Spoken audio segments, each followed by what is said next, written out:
स्थानक परिसरात व्यावसायिकांची अनधिकृत बांधकामे, सिडकोचे दुर्लक्ष।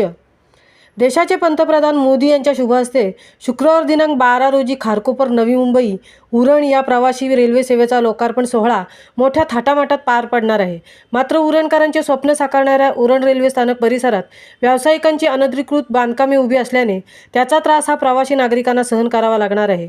तरी सिडकोच्या अतिक्रमण विभागाने सदर अनधिकृत बांधकामावर कारवाईचा बडगा उगारावा अशी मागणी प्रवाशांकडून करण्यात येत आहे। उरण तालुक्याला जोडणारी प्रवासी रेल्वे सेवा सुरू व्हावी अशी गेले अनेक वर्षे उरणकरांची मागणी होती। उरणच्या जनतेचं अधुरं राहिलेलं स्वप्न देशाचे पंतप्रधान नरेंद्र मोदी यांच्या हस्ते शुक्रवार दिनांक 12 रोजी साकारणार असल्याने उरणकरांच्या आशा पल्लवित झाल्या आहेत।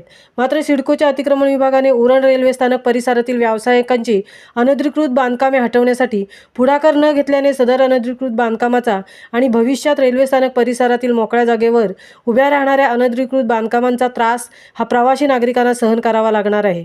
तरी सिडकोच्या अतिक्रमण विभागाने उरण रेल्वे स्थानक परिसरातील अनधिकृत बांधकामे हटवण्यासाठी पुढाकार घ्यावा अशी मागणी प्रवाशांकडून करण्यात येत आहे। महामुंबईसह अनंत नारंगीकर, उरण।